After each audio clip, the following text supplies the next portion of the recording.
Hey guys, just wanted to do a small little update video and just kind of show you what I'm about to do.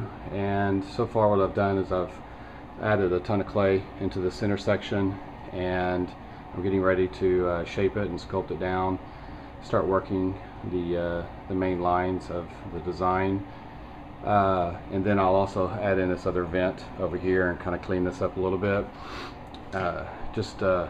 Just kind of refine some of these areas, and then at the same time I'm going to take the area with all the foam that you see basically puking out from from the where the gauge cluster would be.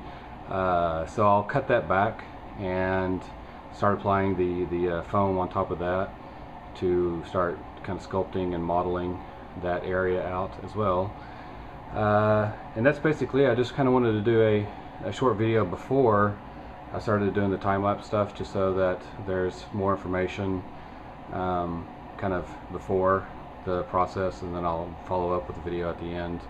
I just wanted to do as much video on this process as much as possible, just because there's not a lot of information out there on YouTube, and with working with this type of clay and doing a project like this, I mean, there's a lot of videos with you know, $1 million machines that are CNCing full cars and things like that, but just not a whole lot doing car projects on a smaller scale like this. So anyway, I'll follow up with more info at the end of the video, and probably go over some of the tools that I'm using, because I found some really good stuff that is a spring steel that's working really well, and just kind of want to go into that more, because those can get expensive on the internet, and I found some cheap ways to get around some of that stuff. So anyway, I'll cover that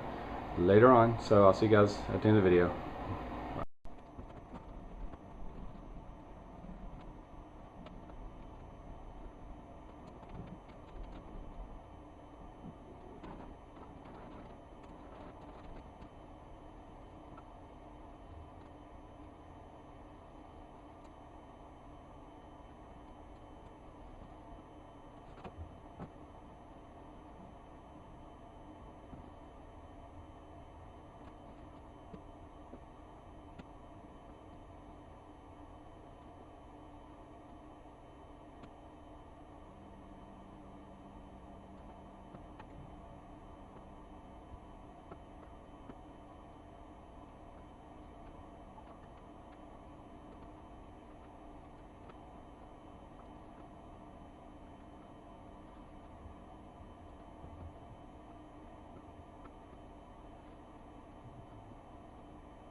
Hey guys, just wanted to follow up at the end of the video with the progress on all of this.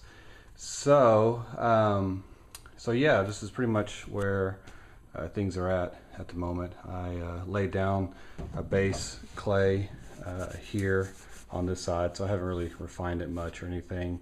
I also have this instrument cluster section in too. This will be built up a lot more, and it'll have a more of a tilt to it. It's kind of, it needs to come down a little bit more, and then this will be angled more like that.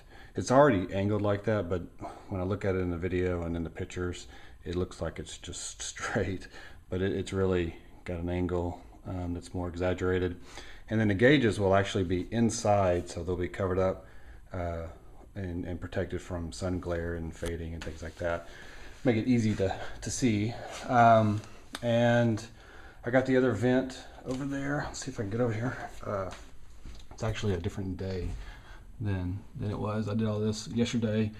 So that's that vent, and then here's the other one. I kind of made them a little bit smaller, and this one's because of where it's at, the dash angles out a little bit, and so this one's looks smaller.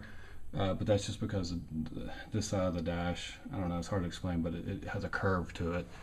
So it makes this one kind of inset more. Then I still have this intersection of this to figure out. I made slight changes over here, then from over there I have some ideas I want to try out.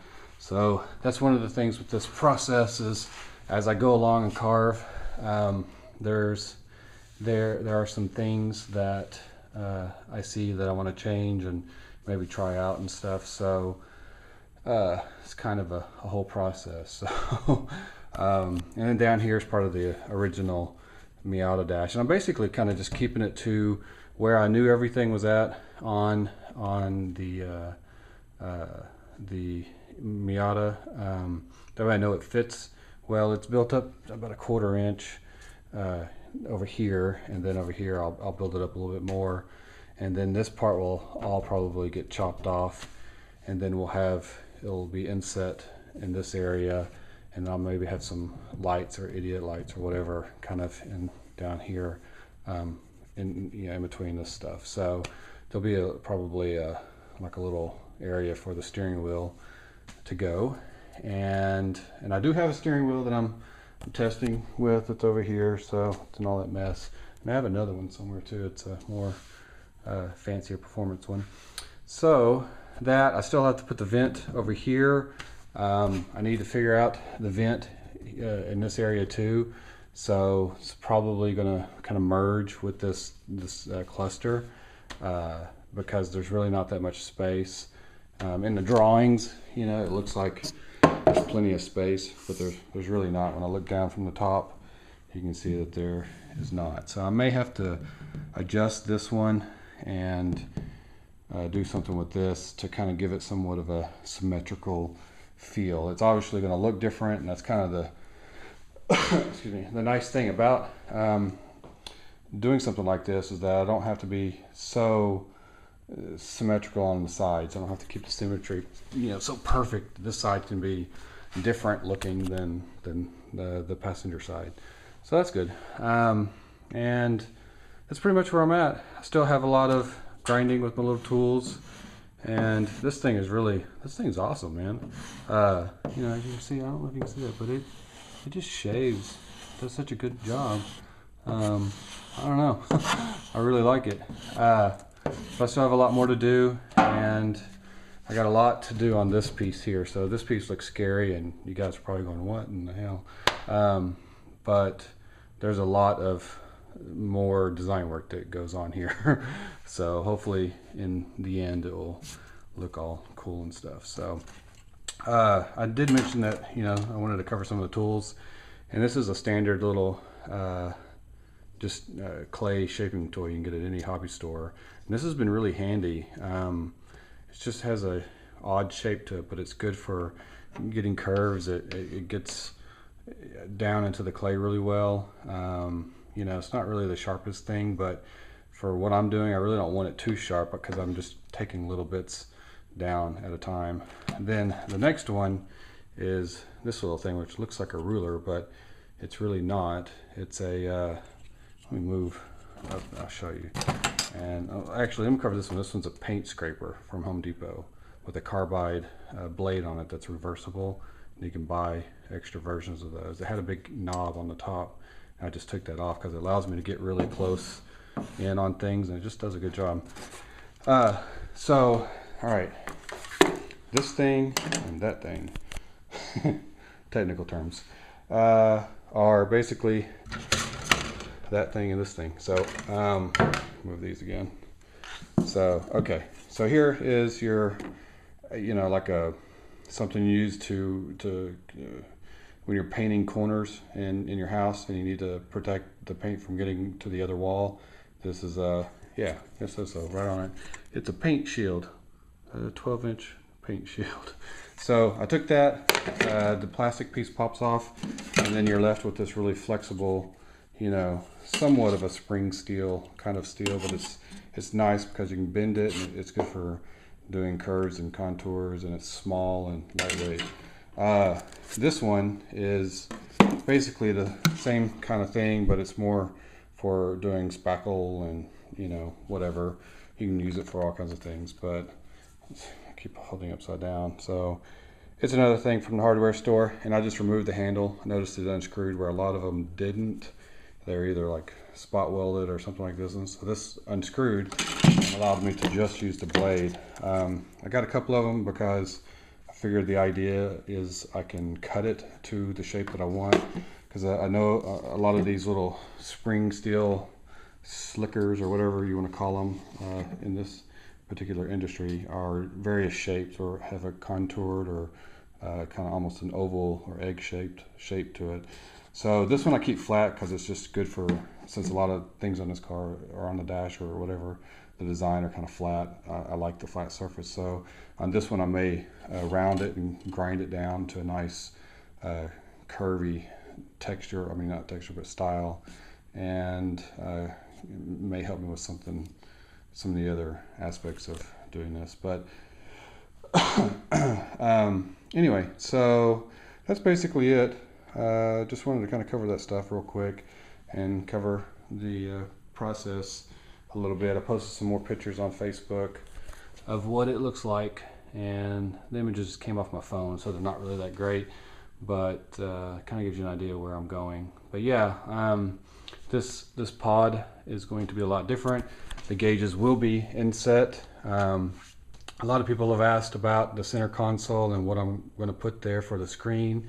And the original idea is to use like a Samsung tablet 10.1, you know, one of those Galaxy S tablets for the display system. That way you can, you know, remove it, walk around with it, and then that would tie into a main computer in the car that has all the engine management stuff. So I think I mentioned that in one of my videos, but people are still asking me stuff about that. So that's the plan. And if that isn't too practical, because I really want to keep things practical, and the way that these tablets change and they're so different, just every month a new one's coming out, it may not be the best way to go with that. So you know, it may be better to go with a hard mount, you know, touchscreen, and just keep it with that, something that's not going to change, you know. So anyway, that's about that. So in the next videos I'll cover this up more, do a lot more work with that, and I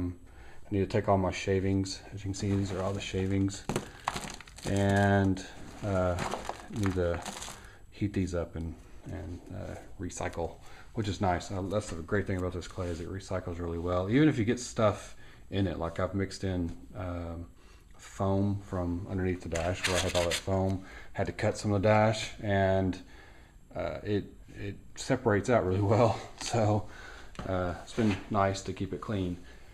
But other than that, that's it. I think I've gone on long enough in this video and all that. So I'll see you guys in the next video. Later.